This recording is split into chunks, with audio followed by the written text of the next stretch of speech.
Hello students, तो आज वाले लेक्चर में अपन कंटिन्यू करते हैं वर्क पावर एनर्जी को।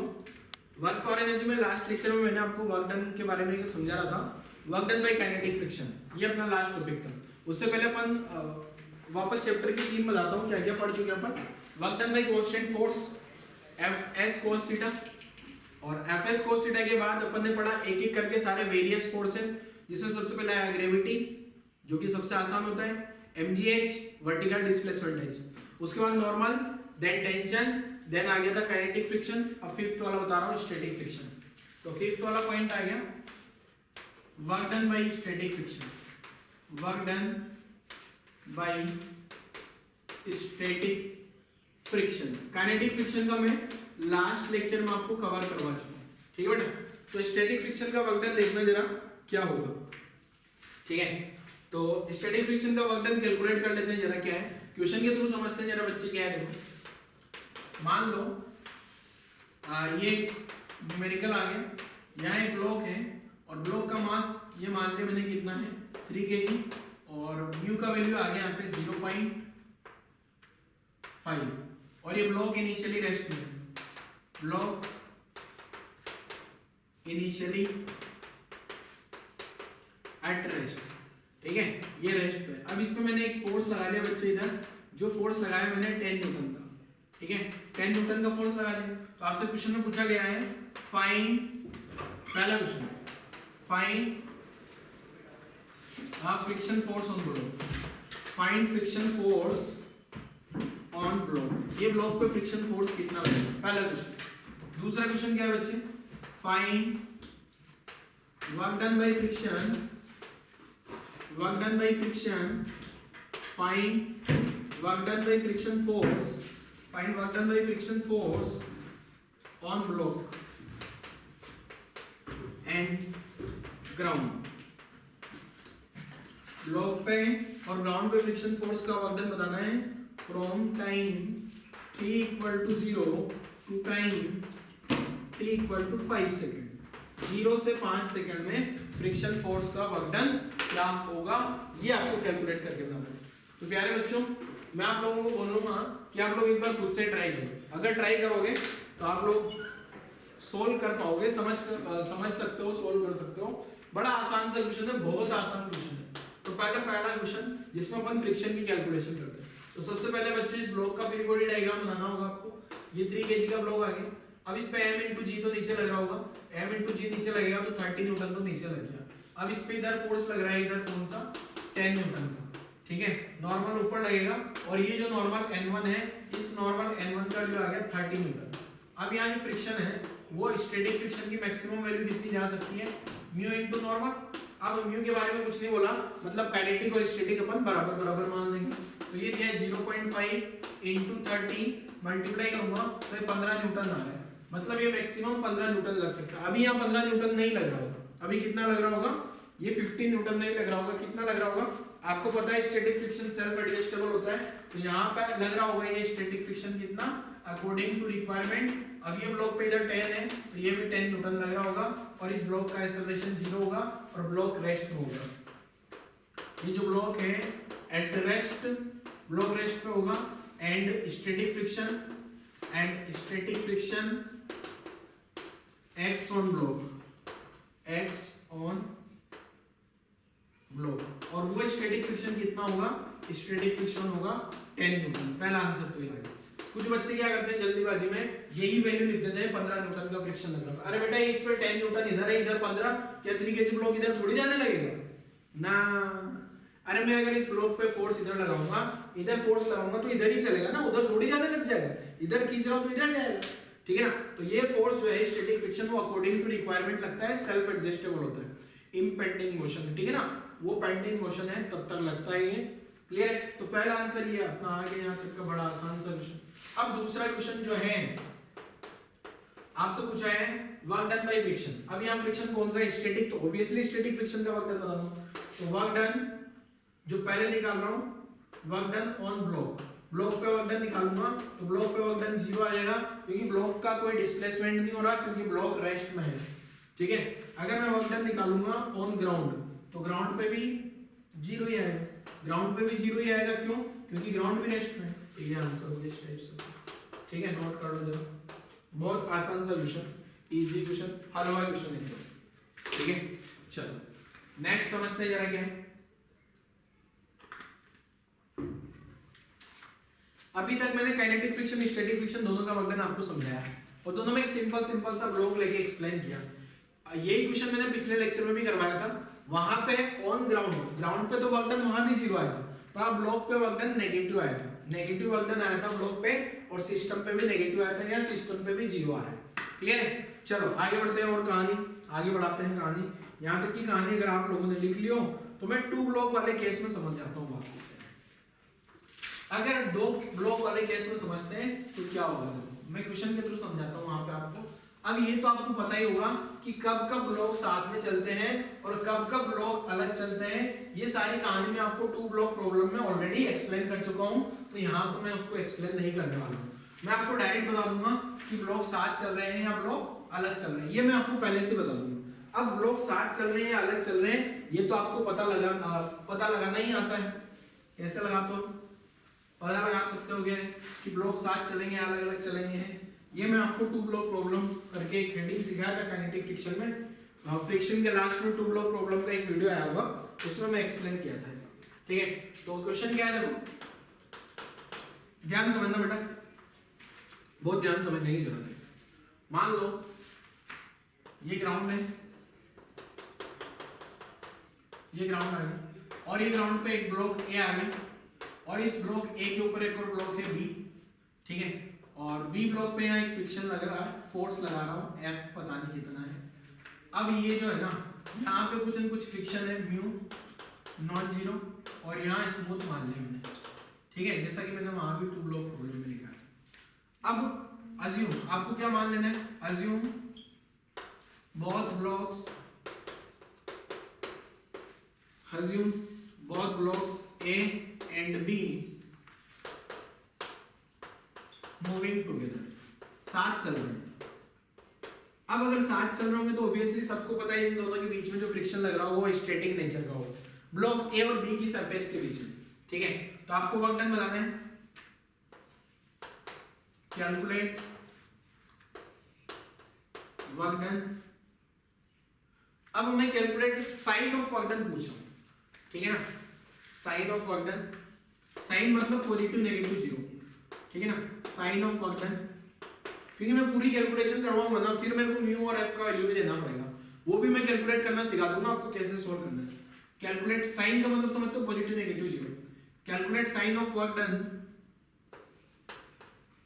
Bye static friction, work done by static friction on block A, block B and system for given time interval, कोई ना कोई टाइम इंटरवल गिवन होगा। तो अब आपको तो ये इससे तो मतलब है नहीं कि कितना टाइम इंटरवल है, क्या है क्या नहीं है, क्योंकि आपको तो बस ये इतना से ही पता करना है ना, साइन मतलब पॉजिटिव नेगेटिव जीरो बताना है आपको, बस और कुछ नहीं बताना। किसका वर्क डन बताना है, स्टैटिक फ्रिक्शन का। ऑब्वियसली दोनों साथ चल रहे हैं, ए और बी साथ चल रहे हैं, इसका मतलब दोनों के बीच में कौन सा फ्रिक्शन लग रहा होगा, स्टैटिक फ्रिक्शन। अच्छा, वैसे अगर मान लो आपको ये फोर्स का वैल्यू दे दिया जाए, म्यू का वैल्यू दे दिया जाए, म्यू 0 है या म्यू का वैल्यू 0.3, फोर्स दे दिया 100 न्यूटन, तो फिर ये वाली लाइन है ना, आप अपने से खुद से कैलकुलेट कर सकते हो कि दोनों ब्लॉक साथ चल रहे होंगे या दोनों ब्लॉक अलग चल रहे होंगे। उसके लिए क्या कंडीशन है, वो मैंने 2 ब्लॉक प्रॉब्लम वाले क्वेश्चन कराए थे क्या। अगर दोनों ब्लॉक साथ चलते हैं तो दोनों का एक्सेलरेशन सेम होता है और दोनों के बीच में स्टैटिक फ्रिक्शन लगता है। ठीक है, अगर दोनों ब्लॉक अलग अलग चल रहे होते हैं तो ऑब्वियसली दोनों का एक्सेलरेशन अलग अलग, और दोनों का एक्सेलरेशन अलग अलग, दैट मींस दोनों के बीच में स्लाइडिंग हो रही होगी और दोनों के बीच में जो फ्रिक्शन लग रहा होगा वो होगा काइनेटिक नेचर का। अभी दोनों ब्लॉक साथ चल रहे हैं, कोई दिक्कत नहीं। तो देखो जरा, अब मुझे यहाँ वर्क डन चाहिए, किसका work done by static friction, static friction का वर्क डन चाहिए मुझे। पहले तो मैं देखता हूं इन पे स्टैटिक फ्रिक्शन किधर लगेगा। ये जो बी ब्लॉक है, बी ब्लॉक आ गया और ये ए ब्लॉक है, ए ब्लॉक आ गया। अब इस ए ब्लॉक पे फोर्स इधर लग रहा है, तो अब ये तो रेस्ट में, ये रेस्ट में, ये चलना चाह रहा है, इसका मतलब ये वाली जो सरफेस है ना, यहाँ पे यहाँ स्टैटिक फ्रिक्शन इधर लग रहा है। यहाँ स्टैटिक फ्रिक्शन लग रहा होगा यहाँ से यहाँ तक, जहां तक कांटेक्ट है ना। अब यही स्टैटिक फ्रिक्शन इस पे इधर लग रहा होगा, स्टैटिक फ्रिक्शन तो लग रहा होगा, अब चल नहीं रहे होंगे, दोनों के बीच में स्लाइडिंग नहीं हो रही होगी, दोनों का एक्सेलरेशन सेम होगा, ठीक है। Acceleration of block A and B same, दोनों ब्लॉक का एक्सेलरेशन क्या होगा, सेम होगा। अब यहाँ पे accelerations of block A and block B, ये दोनों जो होंगे क्या होंगे, सेम होंगे। इसका मतलब दोनों का डिस्प्लेसमेंट भी सेम होगा। अब दोनों पे फ्रिक्शन फोर्स भी बराबर, इस पे जो इतना फ्रिक्शन लग रहा है उतना ही सेम फ्रिक्शन इस पे भी लग रहा है, ठीक है, दोनों पे फ्रिक्शन फोर्स सेम लग रहा है, ठीक है। अब अगर दोनों का डिस्प्लेसमेंट राइट डायरेक्शन में होगा, तो मैं अगर बात करूं work done by static friction on block ए, तो ए पे नेगेटिव होगा क्या, ए पे नेगेटिव इसलिए होगा क्योंकि ए का डिस्प्लेसमेंट राइट डायरेक्शन में होगा और ए का फ्रिक्शन फोर्स ए पे किधर लग रहा है, पीछे। मुझे यहाँ वर्क डन निकालना है ये वाले फ्रिक्शन का, ये वाले फ्रिक्शन का वर्क डन नेगेटिव होगा, ये वाले फोर्स का वर्क डन पॉजिटिव होगा, पर मेरे से ये वाले फोर्स का वर्क डन नहीं पूछा, मेरे से किसका वर्क डन पूछा है, work done by static friction. तो ये स्टैटिक फ्रिक्शन यहाँ लिखा, work done by static friction on block ए, ये नेगेटिव आ गया, फ्रिक्शन फोर्स पीछे है, डिस्प्लेसमेंट आगे होगा, यही same question. Work done by static friction on block B block, ये बी ब्लॉक का डिस्प्लेसमेंट राइट में होगा, बी ब्लॉक पे फ्रिक्शन फोर्स राइट में लग रहा है और बी ब्लॉक पे फोर्स राइट में लग रहा है, डिस्प्लेसमेंट भी राइट में होगा, ठीक है, इसलिए ये वाला आंसर पॉजिटिव होगा। क्लियर है। अब यहाँ न्यूटन थर्ड लॉ से अपन क्या बोल सकते हैं, ये वाला फ्रिक्शन फोर्स और ये वाला फ्रिक्शन फोर्स बराबर बराबर होगा। अब मैं अगर निकालना चाह रहा हूँ क्या बच्चे, work done by static friction on system, अगर मैं सिस्टम पे निकालना चाहूँ वर्क डन, किस पे, सिस्टम पे, तो एक चीज ध्यान रखना, ये वाला फोर्स है बेटा नेगेटिव और ये वाला फोर्स नेगेटिव क्यों है, क्योंकि यहाँ थीटा 180 डिग्री हो रहा है। अगर इसका मैं मैग्नीट्यूड निकालूं ना, तो ये मैग्नीट्यूड वैल्यू निकालो, सॉरी, तो वैल्यू क्या आएगी, static friction into displacement s into cos 180। अब ये cos 180 नेगेटिव होगा इसलिए माइनस आएगा, बट यहाँ क्या आ जाएगा, स्टैटिक फ्रिक्शन, ये बी ब्लॉक पे स्टैटिक फ्रिक्शन राइट में आ रहा है, इनटू डिस्प्लेसमेंट इनटू cos 0। अब देखो यहाँ से ये वाला पॉजिटिव आएगा। अच्छा आप ध्यान से देखोगे तो ये वाला वर्क डन और ये वाला वर्क डन सेम सेम आएगा मैग्नीट्यूड में, या माइनस आएगा प्लस आएगा, तो सिस्टम पे ये वर्क डन कितना आ गया प्यारे बच्चे, 0, ठीक है। क्यों 0 क्यों आया, पहले तो ये समझो दोनों ब्लॉक का एक्सेलरेशन सेम है, acceleration of block A and B are same, so इनका डिस्प्लेसमेंट भी सेम होगा क्या, डिस्प्लेसमेंट भी क्या हो जाएगा इनका, सेम होगा। डिस्प्लेसमेंट सेम क्यों हुआ, क्योंकि दोनों का एक्सेलरेशन सेम सेम है, तो सेम सेम डिस्प्लेसमेंट होगा, सेम सेम फोर्स है, इस पे पॉजिटिव वर्क डन होगा, इस पे नेगेटिव होगा, जितना पॉजिटिव इस पे हुआ उतना नेगेटिव इस पे हुआ, नेट आंसर क्या हो जाएगा, 0। क्लियर है, नोट कर लीजिए यहां तक की कहानी, फिर अगले क्वेश्चन पे आ जाएंगे।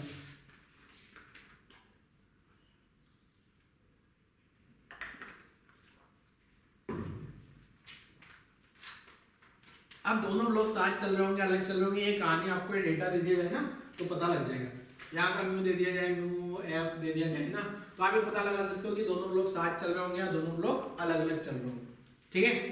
तो नोट कर लो जरा, अगला क्वेश्चन लिखता हूँ मैं, अगले क्वेश्चन में स्टैटिक फ्रिक्शन वाला लिख देता हूँ। तो अगले क्वेश्चन में क्या क्या चेंजेस है देखो, पहले पूरा सॉल्यूशन लिख लेना है वीडियो पॉज करके, ठीक है। सिस्टम में 0 इसलिए आया क्योंकि जितना ए पे पॉजिटिव ए पे नेगेटिव वर्क डन होगा उतना ही सेम बी पे पॉजिटिव वर्क डन होगा, अगर ये -100 है तो ये +100 है, तो सिस्टम पे टोटल 0 आ जाएगा, ठीक है। चलो आगे बढ़ते हैं जरा, स्टैटिक फ्रिक्शन का वर्क डन आ गया है 0। चलो अगले क्वेश्चन में क्या चेंज कर रहा हूँ, यहाँ क्या चेंज कर रहा हूँ, देखो मैं येलो कलर से लिख रहा हूँ ताकि आपको लगेगा हाँ कुछ चेंजेस है। A B same, mu mu F, assume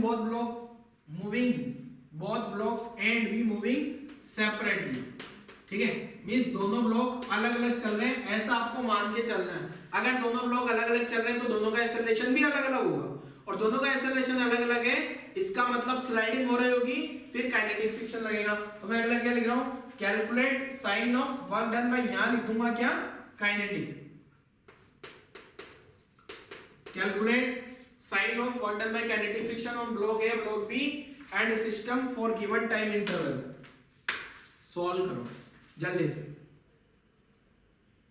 पूरा लिखना है आपको, ये क्वेश्चन पूरा लिखना है। कुछ बच्चे अपना दिमाग लगाएंगे, और क्वेश्चन नहीं लिखेंगे, ठीक है। इन अबो ऐसा कुछ नहीं लिखना, पूरा लिखना है, वरना समझ नहीं आएगी चीजें फिर आप जब रिवाइज करोगे तो।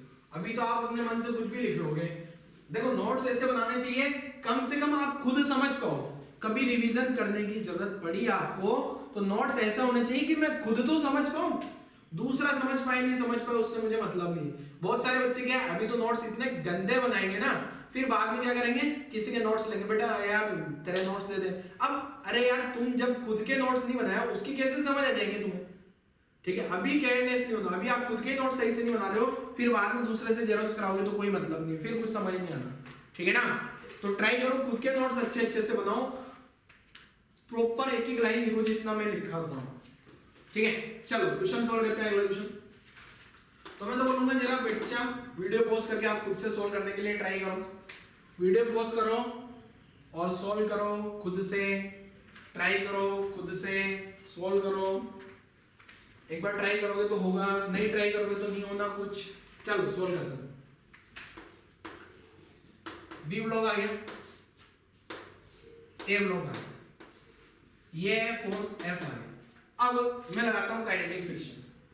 ब्लॉक ए पे जो काइनेटिक फ्रिक्शन लग रहा होगा वो यहाँ आएगा और ये काइनेटिक फ्रिक्शन इधर आएगा, ये काइनेटिक फ्रिक्शन पीछे आ गया और इस पे जो लगेगा काइनेटिक फ्रिक्शन आगे लगेगा। अब एक चीज ध्यान रखना, क्या ये ब्लॉक ए बी का जो एक्सेलरेशन है ना वो ए बी मान लिया और ब्लॉक ए का एक्सेलरेशन ए मान लिया।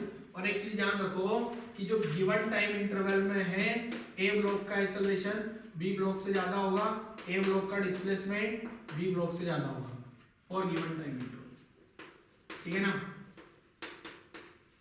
ऐसा क्यों, देखो देखो एक्सेलरेशन ज्यादा आते हैं डिस्प्लेसमेंट ज्यादा आ जाएगा, तो समझ आएगी आपको ut plus half into square. अब एक्सेलरेशन ज्यादा क्यों होगा, अरे इसमें फोर्स लग रहा है तो तेजी से भागेगा ना, इसमें तो काइनेटिक फ्रिक्शन लग रहा हो, ये एक मैक्सिमम लिमिट तक लग पाता है, ठीक है।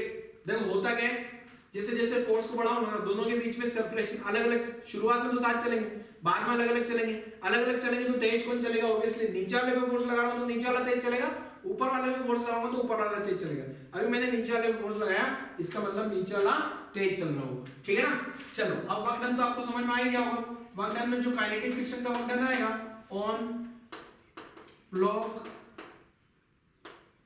ए पे वर्क डन नेगेटिव होगा, ठीक है। काइनेटिक फ्रिक्शन का work done on block B पे पॉजिटिव आएगा ऑब्वियसली। अब काइनेटिक फ्रिक्शन का जो वर्क डन है वो सिस्टम पे कैसा आएगा, ये बड़ा इंपॉर्टेंट है। अब देखो पिछले वाले में तो क्या था, देखो काइनेटिक फ्रिक्शन इस पे और इस पे बराबर बराबर लग रहा होगा, इस पे भी और इस पे बराबर बराबर लग रहा होगा। अब यहाँ जो वर्क डन लिखूंगा ना मैं, kinetic friction into displacement S A block का डिस्प्लेसमेंट इनटू cos 180, ठीक है। इस पे लिखूंगा kinetic friction S B cos 0। अब आपको बताइए ये वाला वर्क डन नेगेटिव आएगा, ये वाला वर्क डन पॉजिटिव आएगा। एफ के तो दोनों में सेम सेम आ रहा है, बट ए ब्लॉक का डिस्प्लेसमेंट ज्यादा है क्या, ए ब्लॉक का डिस्प्लेसमेंट ज्यादा है तो ये नेगेटिव वाला वर्क डन ज्यादा आएगा। अगर ये मान लो -100 आया ना तो ये +80 आएगा, ऐसा कुछ कम आएगा क्योंकि ए ब्लॉक एस ए ज्यादा है ना, एस ए ज्यादा है। अब इन दोनों को ऐड करूंगा तो फाइनल आंसर नेगेटिव आएगा, ये ध्यान रखिएगा। फाइनल आंसर क्या आएगा, नेगेटिव आएगा। क्लियर है प्यारे बच्चे, फाइनल आंसर क्या आने वाला है, नेगेटिव। ऐसा क्यों, क्योंकि ऐसे जब काइनेटिक फ्रिक्शन लगता है, काइनेटिक फ्रिक्शन तो दोनों पे सेम आ रहा है बट एक्सेलरेशन दोनों का अलग अलग होता है। और ज्यादा एक्सेलरेशन किसका होगा, जिस पे फोर्स लग रहा है, और जिस पे फोर्स लग रहा है इसका एक्सेलरेशन ज्यादा, तो इस पे जो वर्क डन है वो तो नेगेटिव आ रहा है, तो नेगेटिव वर्क डन वाला जो वर्क डन होगा ना ये -100 होगा, मैग्नीट्यूड में ज्यादा होगा ये, तो ये -100 ये +80, ओवरऑल क्या आ जाएगा, नेगेटिव। नोट कर लो जरा इसको भी, कहानी जो यहां तक लिखी है उसको नोट कर डालो, उसको नोट कर लीजिए जल्दी से।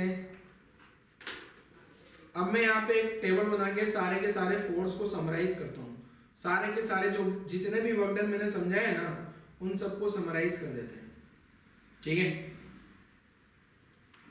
जितने भी वर्क डन अपन ने समझे हैं उन सबको समराइज कर देते हैं। देखो क्या है,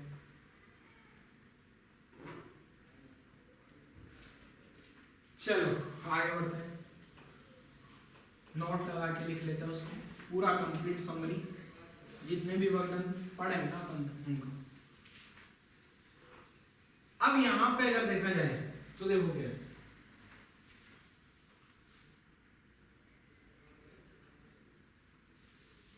work done by constant force सारे खत्म हो चुके हैं, जितने भी कांस्टेंट फोर्स थे उन सभी के वर्क डन हमने निकाल लिए। ठीक है, कांस्टेंट फोर्स में एफ cos थीटा सभी में लगाना है। ग्रेविटी में एक स्पेशल फॉर्मूला आया है, ग्रेविटी में एक स्पेशल फॉर्मूला आया mgh, और काइनेटिक फ्रिक्शन में एक स्पेशल फॉर्मूला आया म्यू mg इनटू हॉरिजॉन्टल। ठीक है, अब एक टेबल बना रहा हूं, टेबल क्या है देखो समझ लेते हैं, नोट लगा के एक टेबल बनाता हूं। अब मैं सारे वर्क डन के बारे में बात करूंगा कि कौन सा वर्क डन पॉजिटिव होता है, केवल साइन साइन की बात कर रहा हूं। साइन के बारे में इतना स्ट्रेस इसलिए दे रहा हूं क्योंकि जो स्टेटमेंट वाले क्वेश्चन आते हैं ना वो यहां से पूछे जाते हैं जनरली। ठीक है ना, तो यहां लिखते हैं अपन, इधर तो लिख रहा हूं मैं सबसे पहले वर्क डन, सबसे पहले लिख रहा हूं बच्चे को वर्क डन। ठीक है, work done line close on individual block, individual block on individual block. Individual block पे वर्क डन क्या होगा, क्या पॉजिटिव नेगेटिव जीरो की बात कर रहा हूं मैं ऑन सिस्टम, और सिस्टम पे वर्क डन कैसा है।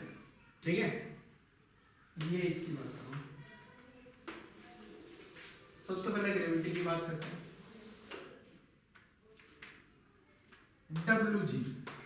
WG बोले तो वर्क डन बाय ग्रेविटी। तो वर्क डन बाय जो ग्रेविटी आएगा वो इंडिविजुअल ब्लॉक पे कैसा आता है ये पहले बताते हैं। WG मैंने शॉर्ट में लिखा है, WG का मतलब आप समझ गए होंगे, work done by gravity. Work done by gravity on individual block. Individual block मतलब एक सिंगल अकेला ब्लॉक है, मान लो ये सिंगल ब्लॉक आ गया अकेला। ठीक है, अब अगर ये अकेला ब्लॉक आ गया, अब ये ब्लॉक अगर ऊपर जा रहा है, ऊपर जा रहा है तो ग्रेविटी का वर्क डन नेगेटिव, नीचे आ रहा है तो पॉजिटिव, ऐसे ऐसे जा रहा है तो जीरो। तो ये जो हो सकता है ये पॉजिटिव भी हो सकता है, ऑब्लिक नेगेटिव हो सकता है, ऑब्लिक जीरो हो सकता है इंडिविजुअल ब्लॉक पे। ठीक है, अब मैं आता हूं इसके बाद अपन ने पढ़ा था normal, work done by normal. Normal का वर्क डन क्या होगा देखो, WN मतलब नॉर्मल का वर्क डन, और नॉर्मल के बाद पढ़ा tension, work done by tension, work done by tension आ गया। देन उसके बाद पढ़ा अपन ने क्या, टेंशन के बाद क्या पढ़ा, work done by kinetic friction, and last आ गया work done by static friction. बस इतना ही पढ़ा है। ठीक है, क्लियर। नीचे वाला बॉक्स खाली रहेगा, इसके बाद बॉक्स की जरूरत ही नहीं है। ठीक है, अब आ जाते हैं नॉर्मल का वर्क डन। नॉर्मल का वर्क डन भी एक अकेले ब्लॉक पे पॉजिटिव हो सकता है, नेगेटिव भी हो सकता है, और जीरो भी हो सकता है। ठीक है, कैसे, जैसे मान लो एक ब्लॉक यहाँ ऐसे ऐसे ऐसे चल रहा है, तो ग्रेविटी वाला जो नॉर्मल होगा, सॉरी वर्टिकल में जो नॉर्मल होगा उसका वर्क डन जीरो, और एक ब्लॉक पे पॉजिटिव एक ब्लॉक पे नेगेटिव, तो ऐसा हो सकता है। ऐसे सेम कहानी टेंशन पे पॉजिटिव हो सकता है, नेगेटिव हो सकता है, जीरो हो सकता है। आप एग्जांपल देख लेना जरा इसके नोट्स में, जो टेंशन का वर्क डन लिखा है ना वहां के एग्जांपल देखोगे तो सब पता लग जाएगा। काइनेटिक फ्रिक्शन का वर्क डन पॉजिटिव तो पता ही मैंने ब्लॉक पे, नेगेटिव भी बताया और जीरो भी बताया। जब काइनेटिक फ्रिक्शन का पहला क्वेश्चन किया था अपन ने, उसमें जो काइनेटिक फ्रिक्शन का जो पहला क्वेश्चन में ग्राउंड पे वर्क डन आया था, ग्राउंड को अपन इंडिविजुअल ब्लॉक मान लेते हैं ना, तो वह ग्राउंड पे वर्क डन जीरो आया था क्या, देखो जरा। और एक पे पॉजिटिव एक पे नेगेटिव, दो ब्लॉक वाले क्वेश्चन अभी करे थे अपन ने, उनमें आया था। ऐसे सेम कहानी स्टैटिक में भी, इंडिविजुअल ब्लॉक पे पॉजिटिव नेगेटिव जीरो हो सकता है। आपको लगेगा सब पॉजिटिव नेगेटिव कब आया, अभी दो ब्लॉक पे आया था ना, एक पे पॉजिटिव एक पे नेगेटिव, और सिंगल ब्लॉक वाले में ब्लॉक पे भी जीरो आया था, ग्राउंड पे भी जीरो आया। तो कुल मिला के अगर इंडिविजुअल एक अकेले इंडिविजुअल ब्लॉक की बात की जाए, कोई सा भी वर्क डन हो इन पांचों में से पॉजिटिव नेगेटिव जीरो हो सकता है। ठीक है, अब आ जाते हैं अपन सिस्टम के। सिस्टम पे बड़े ध्यान से समझना है, सिस्टम पे बहुत ध्यान से। अब सिस्टम पे वर्क डन निकालते टाइम क्या करना होता है,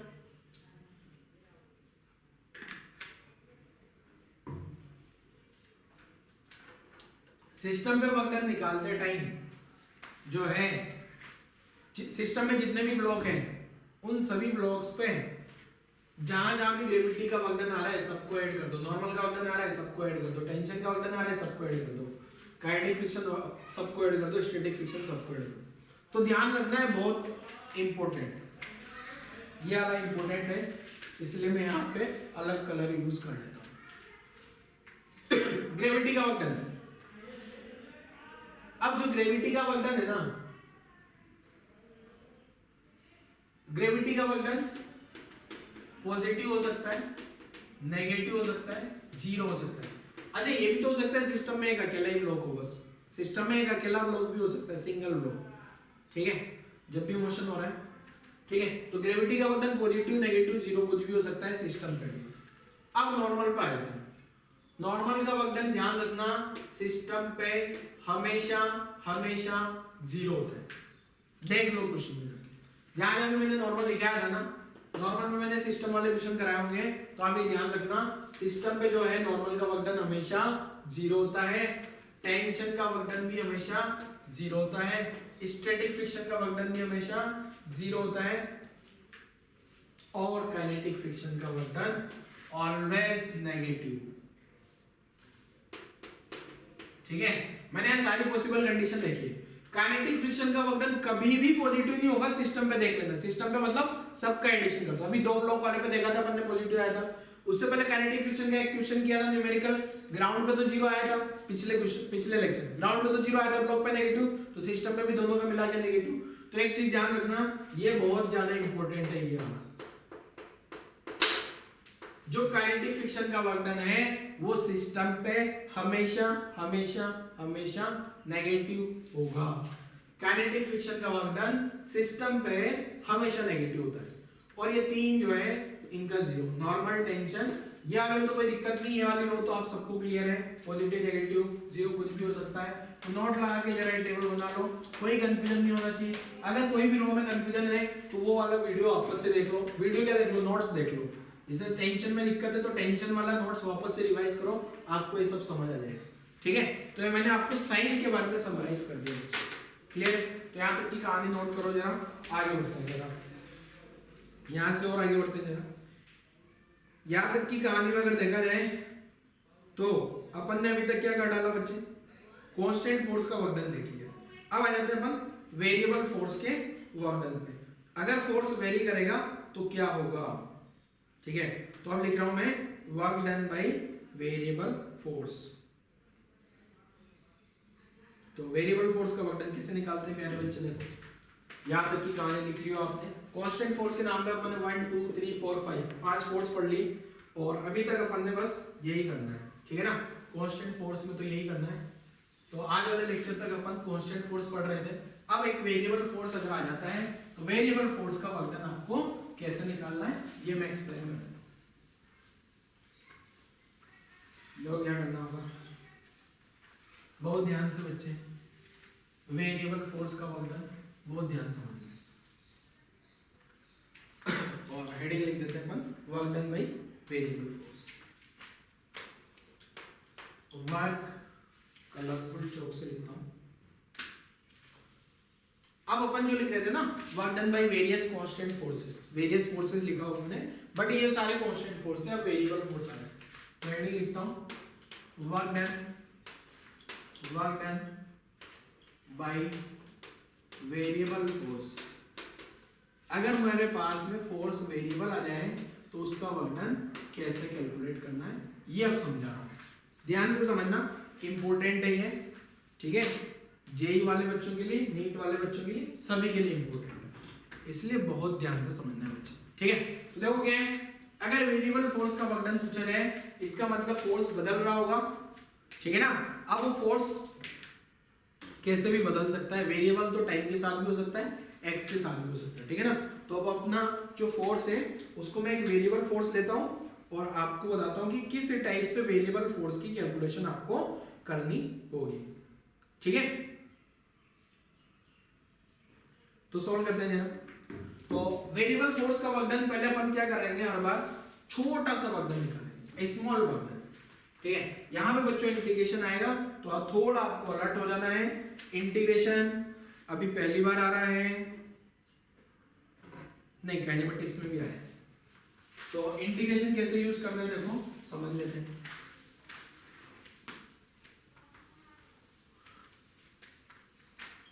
small work done by force. अब देखो यहाँ क्या होता है, फोर्स जो है ना, फोर्स बदलता है टाइम के साथ, अलग अलग जैसे जैसे कुछ भी हो सकता है, फोर्स कैसे भी वेरी कर सकता है। तो ऐसे फोर्स का वर्क डन निकालने के लिए आपको कैसे डील करना है ये मैं समझा देता हूं आपको, ठीक है। तो पहले लिखते हैं small work done for very small work done, very small work done, very small work done, dw for very small displacement, very small displacement,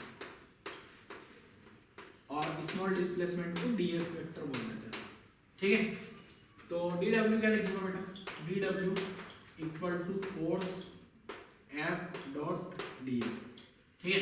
अब ये जो F है ना, ये F है अपने पास वेरिएबल, ठीक है। अब इस F के तीन कंपोनेंट हो सकते हैं, fx i cap, fy j cap plus fz k cap, i j cap, ठीक है।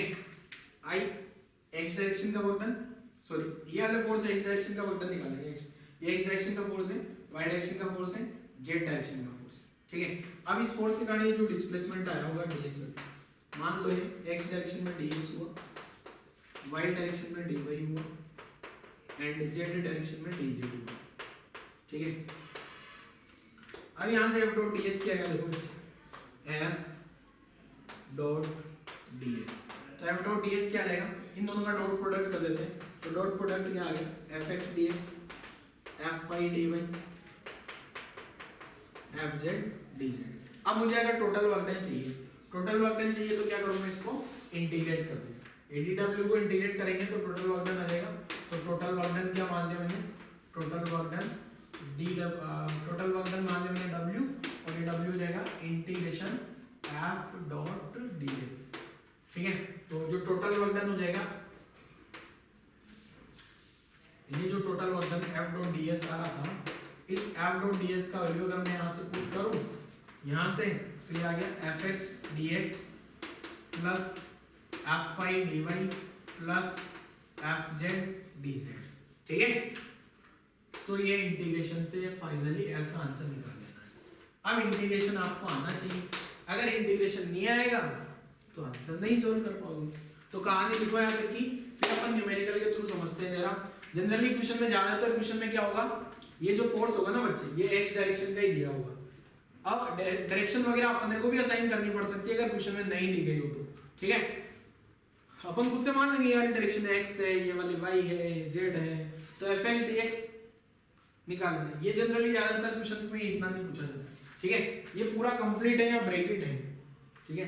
ये ब्रैकेट मतलब इंटीग्रेशन तीनों टर्म का, इसका इसका और इसका तीनों टर्म का इंटीग्रेशन होगा, ठीक है। तो यहां तक की कहानी लिखो जल्दी से प्यारे बच्चे, यहां तक की कहानी लिखो जल्दी।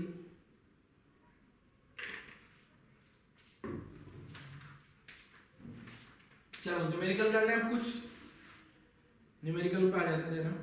वेरिएबल फोर्स का वर्क डन कैसे निकालना है जरा समझ लेते हैं, ठीक है।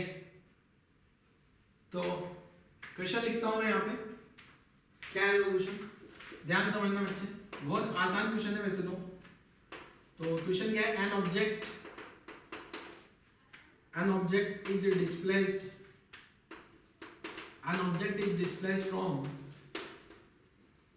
object is displaced from vector r1, a vector is displaced from position vector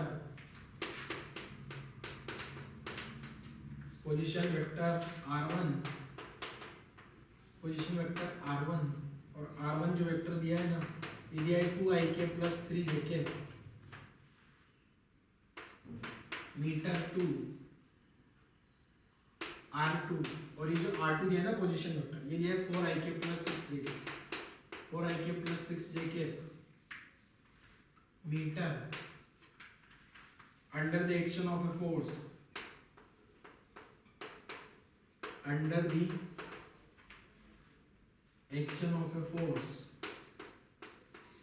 under the action of force F vector बराबर, अब मैं F वेक्टर लिख रहा हूं इक्वल टू 3x स्क्वायर आई के प्लस 2y जे के न्यूटन। ठीक है, अब क्या पता करना है, find work done by this force, work done by this force. Question explain कर देता हूं आपस में। क्वेश्चन क्या है देखो बच्चे, यहां तक ये फॉर्मूला आपको याद रख लेना है। उसके बाद अपने पास क्वेश्चन आता है, और क्वेश्चन क्या है देखो, एन ऑब्जेक्ट, कोई एक ऑब्जेक्ट है जो कोई एक पॉइंट से दूसरे पॉइंट पे डिस्प्लेस हो गया। ये इनिशियल पॉइंट था 2,3, इसको 2,3 भी लिखा जा सकता है, इनिशियल पॉइंट 2,3, या उसने पोजीशन वेक्टर दे दिया ना तो 2ik + 3jk, 2ik + 3jk से फाइनली कहां चला गया, 4ik + 6jk पे चला गया। और उस पे जो फोर्स लगाया है ये इस टाइप से फोर्स लगा रहे हैं, 3x स्क्वायर ik + 2yjk। अब आपको पता लग रहा होगा ये फोर्स कांस्टेंट नहीं है, x बदलेगा जैसे जैसे। शुरुआत में यहाँ अगर फोर्स देखा जाए तो 2,3 यहाँ पुट करना, तो x का वैल्यू 2 पुट करोगे, 2 स्क्वायर 4 × 3 12 ik फोर्स लग रहा होगा। शुरुआत में ik में 12 होगा और jk में 6 होगा फोर्स। थोड़ी देर बाद फोर्स बदल जाएगा, चेंज हो जाएगा, x और y कोऑर्डिनेट चेंज होते ही, तो ये फोर्स बदल रहा है, दैट मींस फोर्स वेरिएबल है। अब इस फोर्स का वर्क डन कैसे कैलकुलेट करना है, मुझे लगता है आप लोग सोल्व कर पाओगे, आप लोग इसको सोल्व कर दोगे। यहां वैल्यू पुट करो, इंटीग्रेट करो, आंसर आ जाएगा। अब जिसको लगता है नहीं सर हम थोड़ी इसको कर पाएंगे, हम नहीं कर सकते सर इसको, हम कमजोर बच्चे हैं। कमजोर तुम नहीं हो बच्चों, कमजोर तुम्हारी सोच है, कमजोर तुम नहीं हो, सोच है तुम्हारी कमजोर, वीक तुम्हारी सोच है। कोई वीक नहीं होता कोई बच्चा, सब बच्चे का पोटेंशियल एक जैसा होता है, सभी बच्चों का माइंड एक जैसा होता है, बस आप अपने आप को इनिशिएटिव नहीं लेते बस। ठीक है, जिस दिन आप अपने से खुद से इनिशिएटिव लेने लग जाओगे आपको सब कुछ सोल्व होना शुरू हो जाएगा, आपसे सब कुछ समझ आएगा, आपके भी मार्क्स आने लग जाएंगे अगर आप कुछ इनिशिएटिव लेते हो। नहीं लोगे तो चुपचाप बैठे रहो, बस वीडियो देखते रहो, बस कुछ ही नहीं, वीडियो देखने से नहीं होगा कुछ, खुद से भी ट्राई करना पड़ता है कुछ। ठीक है, चलो सॉल्व करते हैं बच्चे, देखो सॉल्व कर लेते हैं। क्या सॉल्व करना है, देखो वर्क डन पता करना है। आपको वर्क डन का फॉर्मूला ऊपर लिखा है ताजा ताजा सा। वर्क डन क्या लिखूंगा, integration fx dx plus fy dy। अब मैं z वाला भी लिख लेता हूं अभी, और वैसे मुझे z वाले की जरूरत नहीं है क्योंकि यहाँ पे जो है ना फोर्स जो है ये फोर्स में ik और jk पा रहे हैं बस। ठीक है, तो वर्क डन क्या आ जाएगा बच्चे, वर्क डन अगर लिखूंगा मैं तो इंटीग्रेशन, ये ik तो गायब हो जाएगा, ये 3x स्क्वायर, ये fx ik लिखा था ना मैंने, fx ik, तो मुझे यहाँ क्या लिखना, ओनली fx लिखना, ik नहीं लिखना, into dx प्लस ऐसे fy की जगह क्या आ जाएगा 2y into dy, यहाँ कुछ नहीं है तो 0। ठीक है, अब वर्क डन निकालने के लिए मैं क्या करूंगा, इंटीग्रेशन 3x स्क्वायर dx, देखो एक स्टेप और बढ़ा देता हूँ, यहाँ 3 आएगा, इंटीग्रेशन 2y dy, ऐसे करना। पहले इसका इंटीग्रेशन होगा, ये पूरा ब्रैकेट था ना क्लोज, तो पहले इसका इंटीग्रेशन होगा, फिर इसका, और इसका इंटीग्रेशन तो होगा ही नहीं कुछ, प्लस 0 का यहाँ पे कुछ नहीं होने वाला 0 का, उसको हटा देते हैं, 0 को भगा देते हैं। तो वर्क डन क्या रहेगा, 3 बार x का इंटीग्रेशन आपको पता है x³ / 3 होता है। अब डेफिनेट इंटीग्रेशन कर रहा हूँ, y का इंटीग्रेशन y² / 2। अब इंपॉर्टेंट टर्म आती है लिमिट। x कोऑर्डिनेट कितना था बच्चे, शुरुआत में 2 था, बाद में 4 हो गया, तो यहाँ पे x कोऑर्डिनेट शुरुआत में 2 था, बाद में ये 4 हो गया। y कोऑर्डिनेट शुरुआत में कितना था 3, और y कोऑर्डिनेट बाद में कितना हो गया बच्चे 6 हो गया। सॉल्व कर देते हैं, तो 3 ये 3, यहाँ ये 4³ / 3 माइनस 2³ / 3 प्लस 2, यहाँ ये 6² / 2 माइनस 3² / 2। अब ये 3 3 3 2 2 2 गायब हो जाएगा। ठीक है, बाकी सिंप्लीफाई कर लेते हैं, बाकी सिंप्लीफाई करूंगा तो क्या आगे देखो मेरे पास, बाकी सिंप्लीफाई करने से क्या आएगा फाइनल आंसर। तो फाइनल आंसर क्या आ गया देखो, तो W क्या आ गया final answer 4 into 4 into 4 16 into 3 64 64 minus 8 ये 2 क्यूब 8 हो जाएगा प्लस 6 into 6 36 3 into 3 9 तो 64 4 हटाना 56 प्लस 36 9 हटाना 27 तो वर्क डन कितना आएगा 6 12 13 7 83 जूल 83 जूल इसका आंसर होगा। आप लोग चेक करो जरा आपका आंसर क्या 83 जूल ही था या इससे कुछ अलग आंसर था, ठीक है सोल्व करो जरा, क्या आपका आंसर 83 जूल ही था या कुछ अलग, ठीक है। तो ये इक्वेशन हो गया बच्चे अपने पास, ठीक है। तो ये इस टाइप से मैंने इस क्वेश्चन को सॉल्व कर दिया, आप लोग भी सॉल्व कर सकते हो इस टाइप के और भी क्वेश्चन हो सकता है। यहाँ डी जेड भी, यहाँ कुछ जेड वाला कंपोनेंट भी दिया होता और यहाँ जेड वाला कोऑर्डिनेट भी दिया होता, तो उसको भी सॉल्व कर देते, कौन सी बड़ी बात, ठीक है। नोट कर लो जल्दी से।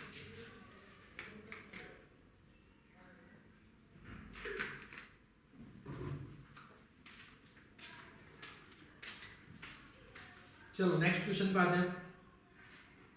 नेक्स्ट एक क्वेश्चन और लिखता हूं। तो ये अपने पास वेरिएबल फोर्स का वर्क डन कैलकुलेट कर रहा है बच्चे पर। इस क्वेश्चन में अब अपन ने वेरिएबल फोर्स का वर्क डन कैलकुलेट कर लिया, आपको समझ आया है ना। तो अब अगला क्वेश्चन सोल्व कर लेना। अगला क्वेश्चन इससे आसान है, अगर आपको ये सोल्व कर लिया था आपने तो बहुत बढ़िया, अगर ये आप सोल्व नहीं कर पाए थे तो इसका सॉल्यूशन देखने के बाद आई थिंक आपसे सेकंड वाला क्वेश्चन हो जाना चाहिए। तो वीडियो पॉज कर लेना, जैसे मैं क्वेश्चन लिखूं तो पहले क्वेश्चन को समझो जरा, और जो जो क्वेश्चन जैसे जैसे मैं क्वेश्चन लिखता हूं आपने अपना दिमाग चलाना शुरू कर देना है, ठीक है। क्वेश्चन जैसे जैसे लिखा जाता है ना अपना दिमाग काम करना शुरू कर देना चाहिए। अगर आपका दिमाग जैसे मैं क्वेश्चन लिखता हूं आपका दिमाग काम कर रहा है, मींस आप दिमाग में सोच रहे हो कि कैसे सोल्व करना है, थॉट प्रोसेस आपके दिमाग में आ रहे हैं, तो आप समझ लो फिर आपको फिजिक्स समझ आ रही है। और अगर आपके दिमाग में थॉट प्रोसेस डेवलप नहीं हो रहे हैं, इसका मतलब आप फिजिक्स से डर रहे हो। चलो क्वेश्चन क्या है,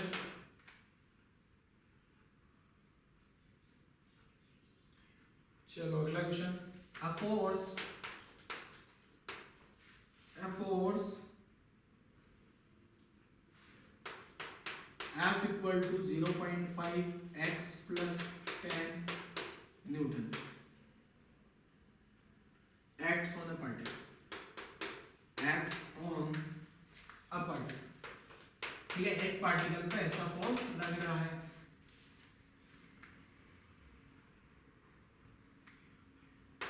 calculate the work done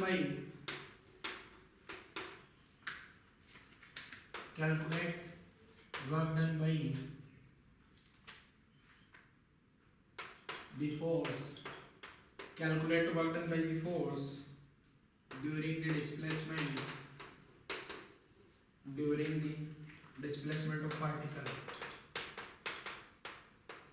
displacement of particle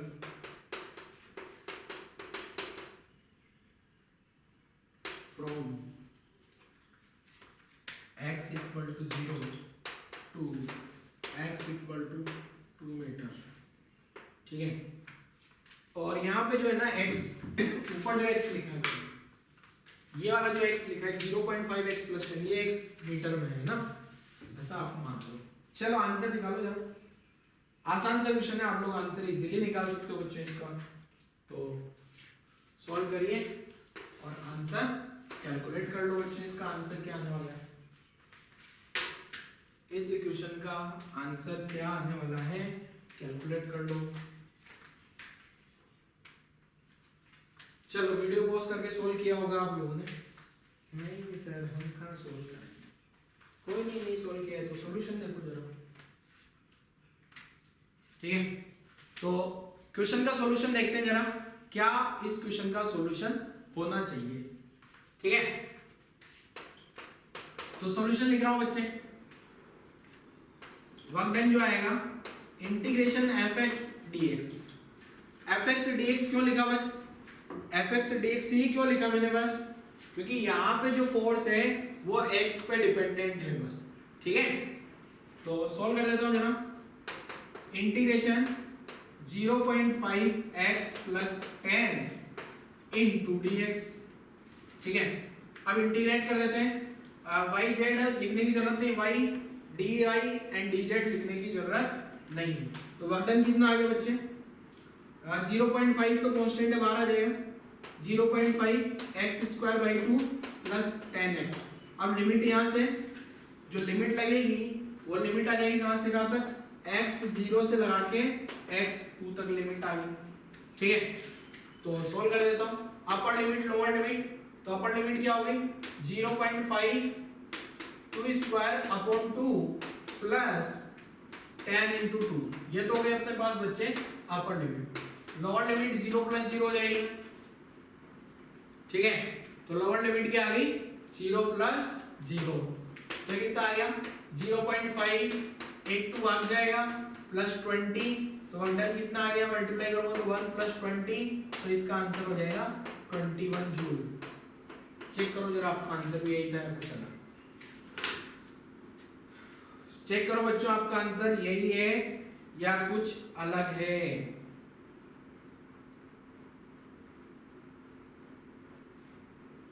ठीक है, तो चलो आप लोगों ने चेक कर लिया होगा।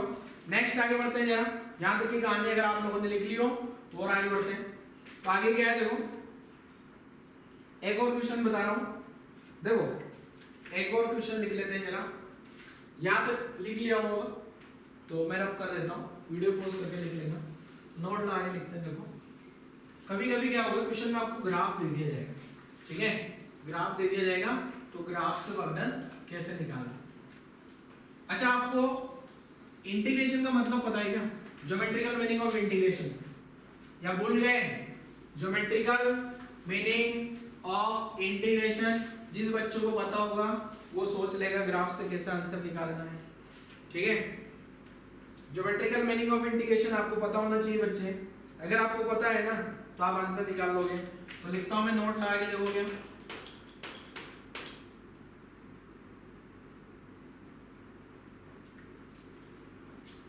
नोट लगा के लिख रहा हूं बच्चे।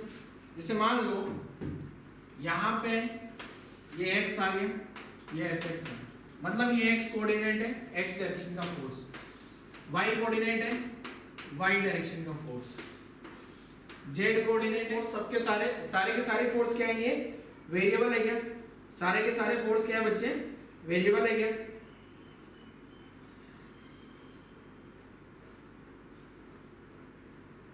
ठीक, अब मान लो यहां से जो है ना x कोऑर्डिनेट इंक्रीज करता करता करता करता यहां आ गया, ऐसे ऐसे बदल रहा है x कोऑर्डिनेट, ठीक है। y कोऑर्डिनेट भी बढ़ रहा है क्या, ये इसमें क्या हो रहा है, फोर्स बढ़ रहा है, ठीक है, ये y कोऑर्डिनेट, क्लियर है, y कोऑर्डिनेट ऐसा है। अब जो z कोऑर्डिनेट है, z कोऑर्डिनेट मान लो ये इस टाइप से होता है, z वाला फोर्स इस टाइप से बढ़ रहा है, ठीक है। तो आपको पता है ये जो इंटीग्रेशन लिखते हैं ना अपन, इसका वर्कडन क्या लिखूंगा, इंटीग्रेशन fx dx, इसका वर्कडन आ जाएगा, ये इसका वर्कडन आ गया, ठीक है।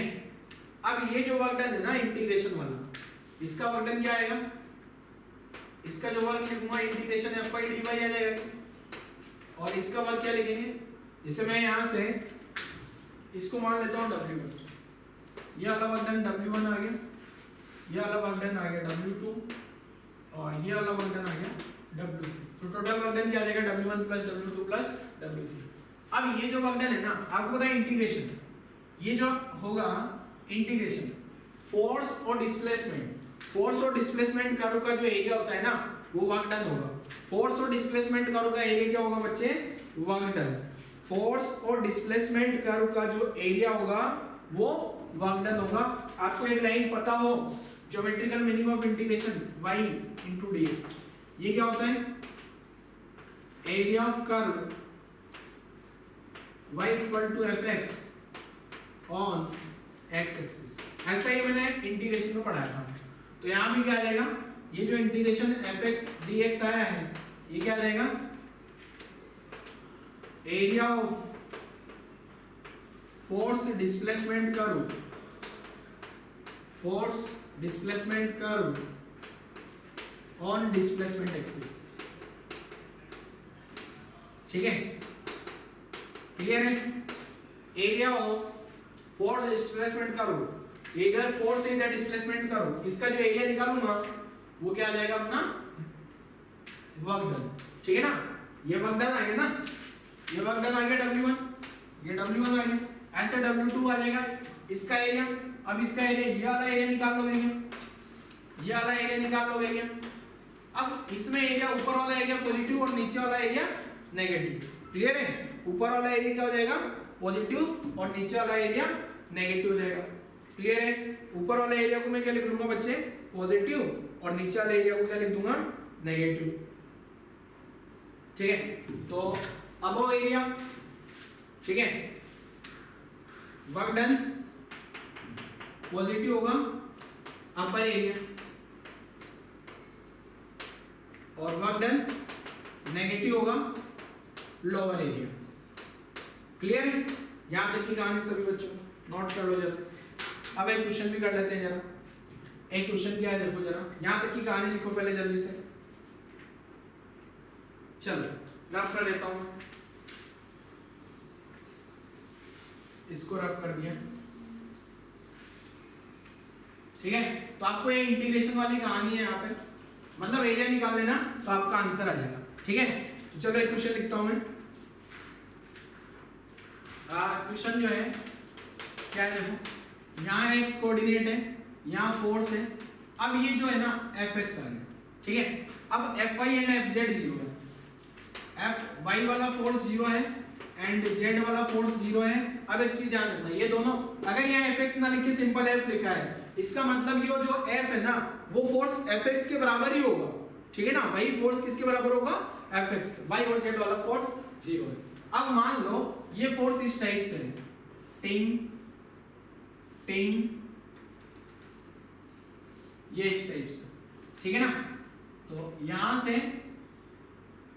ये गया, यहाँ 0,0 आ गया, 0,0, और ये आ गया मान लो x जो है यहाँ पे 10 मीटर आ गया, यहाँ x 20 मीटर आ गया, यहाँ x 30 मीटर आ गया। अब ये जो फोर्स है, फोर्स को मैं थोड़ा अलग कलर से लिख देता हूँ ताकि आपको समझ आ जाएगा। यहाँ जो फोर्स है, सपोज ये फोर्स आ रहा है -5 न्यूटन, और या -2 न्यूटन, और यहाँ वाला जो फोर्स है ये आ रहा है 3 न्यूटन, प्लस होगा ऑब्वियसली, तो आपको दिख ही रहा है। आपको क्या बोलते हैं,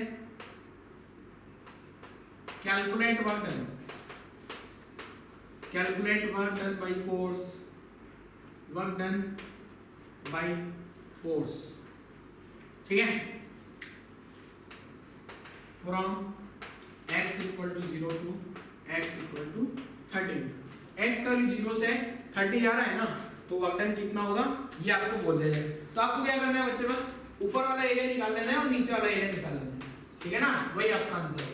तो आपको ये पता लग रहा है, ये जो ऊपर वाला एरिया, ये ट्रायंगल वाला एरिया निकाल लो पहले। तो ये ट्रायंगल वाला एरिया क्या हो जाएगा पॉजिटिव, क्योंकि ऊपर वाला डायरेक्शन है, तो 1/2 × 10 × 3 प्लस ये वाला एरिया क्या हो गया बेटा, ये स्क्वायर हो गया, और ये स्क्वायर हो जाएगा क्या 10 × 3 का, यहां से यहाँ 10 हो जाएगा, यहां से यहां तक 10 हो गया है।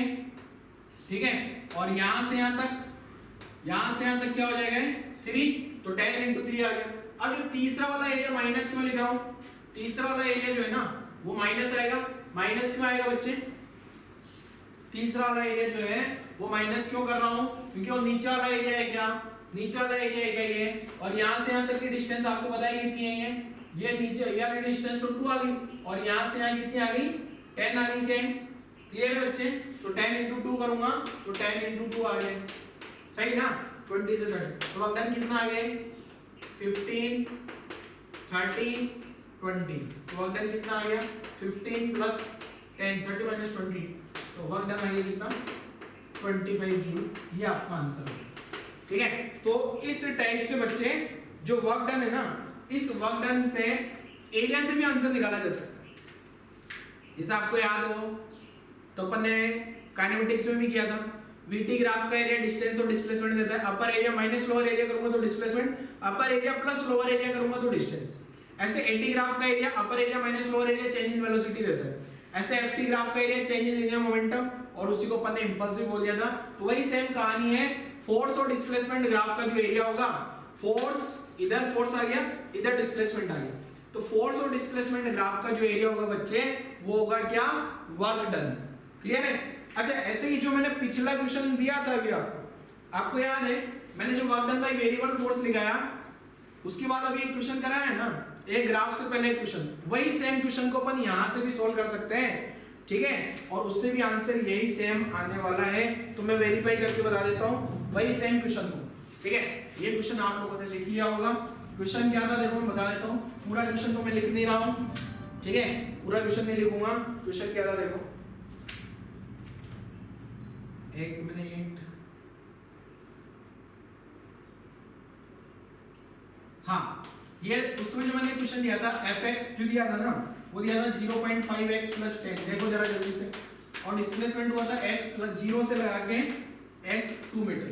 अब अगर मैं इसको ग्राफ से सॉल्व करना चाहूं तो ग्राफ से क्या करूंगा बेटा, इसका इक्वेशन लिखा जा सकता है कि fx x, ठीक है, अब ये y डायरेक्शन आ गई और ये स्ट्रेट लाइन हो जाएगा क्या, fx को अगर मैं y लिख लूं, fx को अगर मैं y लिख लूं तो y = 0.5x + 10, ठीक है, 0.5, तो y = x/2 + 10, ये इक्वेशन, ये स्ट्रेट लाइन ड्रॉ करेंगे, x/2 मतलब पॉजिटिव स्लोप और यहां से 10 से कट कर रही है, ये ऐसी लाइन होगी, ये ऐसी स्ट्रेट लाइन है, ठीक है। अब मुझे x0 यहां हो गया x0, और जब x 10 होगा ना ये वाली लाइन, ये तो x0 हो गया ये, और x2 पुट करूं, x अगर यहां 2 पुट करूंगा तो कितना आ जाएगा 8, x = 0, x = 0 है तो y कितना आ गया 10, तो इस पॉइंट का कोऑर्डिनेट कितना हो गया, इस पॉइंट का जो कोऑर्डिनेट है 0, 10 हो गया, ठीक है। 8 x = 2, x = 2 यहाँ है ना, तो x = 2 लिखूंगा तो 0.5 × 2, 0.5 × 2 + 10, तो ये कितना हो गया बच्चों 0.5, 1, 10 और 1 11, तो ये हो गया 2,11, ये वाला पॉइंट कोऑर्डिनेट हो गया 2,11। अब मेरे को ये वाला एरिया निकालना है, सारा का सारा एरिया ऊपर है, अब ये एरिया कितना आ जाएगा प्यारे बच्चे, ये एरिया निकालने के लिए मैं क्या करूं, ये एरिया निकालने के लिए ना अपन क्या करें, एक तो ये ऊपर ट्रायंगल बन गया, ऊपर तो एक ट्रायंगल बन गया, ऊपर ये ट्रायंगल बन गया, तो 1/2, यहां से यहां डिस्टेंस हो गई 2, और ये 0,10 है तो ये 1 हो गई, प्लस नीचे रेक्टेंगल बन गया, नीचे वाला रेक्टेंगल का एरिया कितना हो जाएगा 2, यहां से यहां तो 2 हो गया और यहां से यहां 10 हो गया, तो यहां आंसर कितना आ गया 1 + 20, तो वर्क डन आ गया 21 जूल। देखो जरा वहां से इंटीग्रेशन से किया था तो भी आंसर ये आया था, और मैंने क्या किया, इस क्वेश्चन में ग्राफ नहीं बनाया था तो मैंने ग्राफ ड्रॉ कर लिया और फिर उससे आंसर निकाल लिया। बट आपको लगता है इंटीग्रेशन आसान है तो इंटीग्रेशन से सोल्व करो, अगर आप ग्राफ ड्रॉ कर सकते हो तो ग्राफ से सोल्व करो, अगर क्वेश्चन में ग्राफ दिया है ना फिर तो 100% ग्राफ से ही करोगे तो आसान होगा, ठीक है बच्चों। तो आज वाला लेक्चर यही क्लोज करते हैं। आज वाले लेक्चर में अपन ने work done by variable force भी पढ़ लिया। अब work done by variable force का एग्जांपल क्या है आप सोचना, उसको अपन कल करेंगे, ठीक है। उसके जो एग्जांपल जैसे कांस्टेंट फोर्स है ना, gravity, normal friction, static friction, ये सब कांस्टेंट फोर्स के एग्जांपल थे। अब जो अगले लेक्चर में करूंगा मैं ये वेरिएबल फोर्स का वर्क डन एक्सप्लेन करूंगा बच्चों, ठीक है। तो आज वाला लेक्चर यही क्लोज करते हैं। Thank you.